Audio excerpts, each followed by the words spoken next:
Hi everyone, welcome to Creative Coloring with Erum. Today I'm using Altenew Artist Alcohol Markers and I'm going to show you two totally different card looks from the same image. If you struggle with markers, stay with me. We are keeping it super simple, no complicated blending, just dark to light color placement with a few tricks.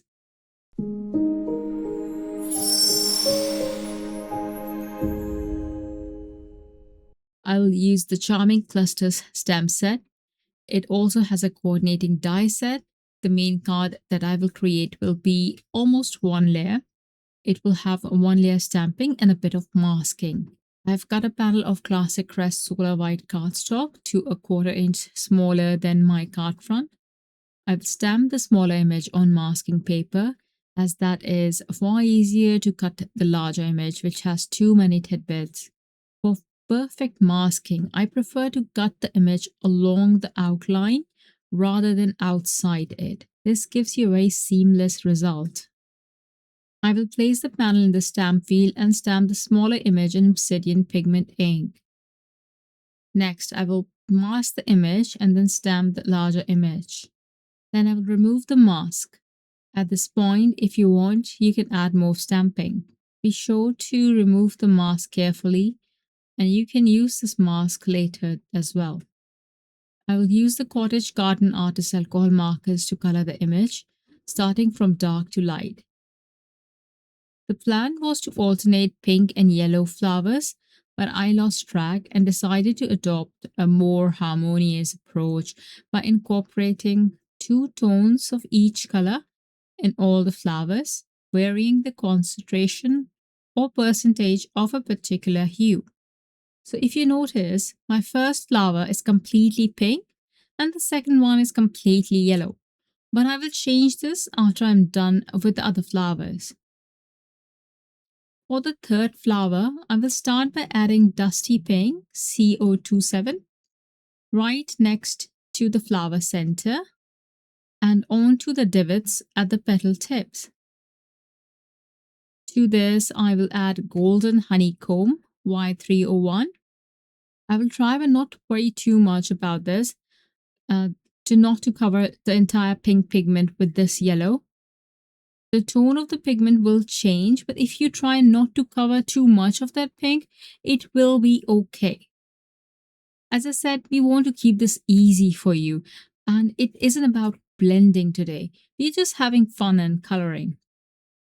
You will still be able to create gorgeous cards. After this, I will bring in Peachy Glow Y202 or Strawberry Y803. The lightest of yellow and pink, respectively, to fill in the rest of the area. Now, this is completely up to you which of the lightest markers you want to choose or use. I used both.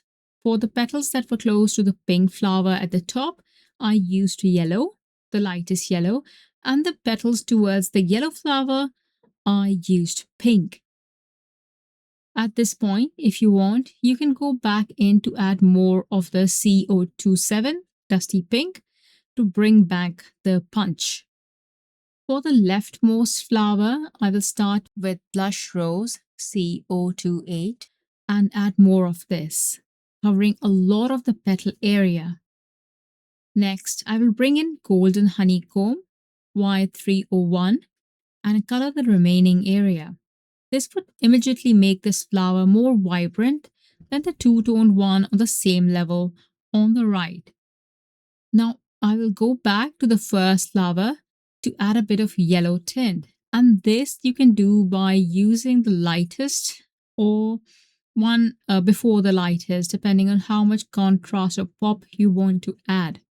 I use the lightest yellow, Peachy Glow Y202. If you overblend these colors, it will change into another tone, a more corally orangey hue. So just adding strokes will do the job for you. Because these colors work so well with each other, doing this, adding 2 tones, will not look odd. In fact, it will work in your favor. And even if you leave some areas uncolored, showing white lines, That too will work in your favor because we are using lighter shades, more of the lighter shades than the darker ones. On to the leaves. When leaves are so small, you don't have to do much. I used the darkest marker and just scribbled, so I have some sort of texture there. I follow the same pattern with the next marker and then the next in the green series. Then using the lightest, I filled the entire leaf. And it ended up looking really good.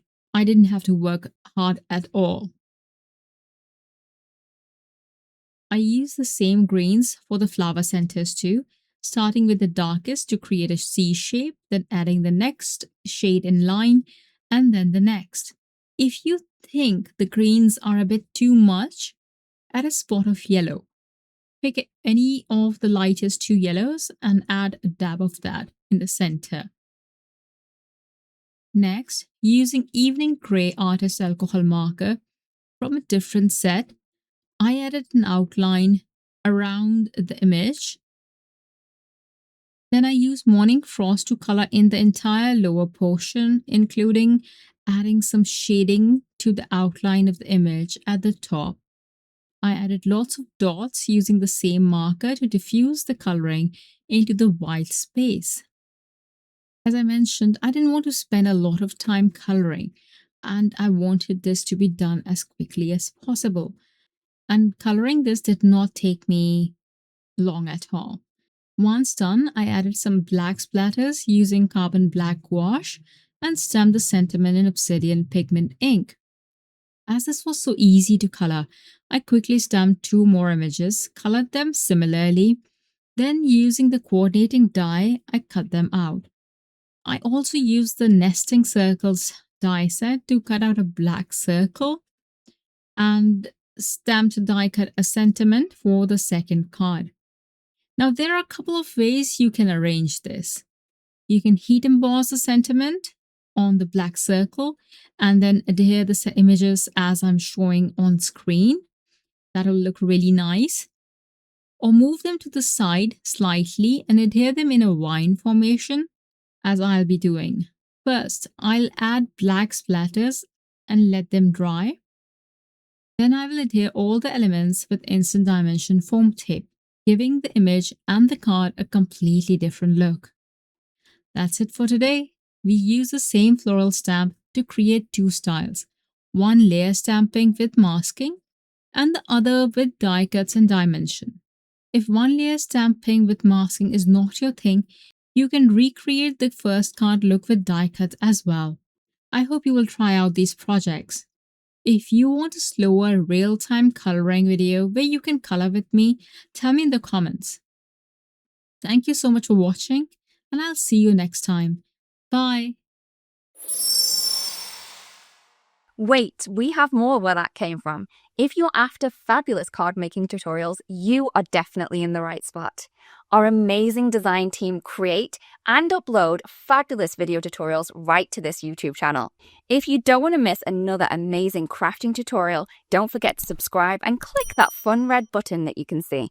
Let's become paper crafting experts together.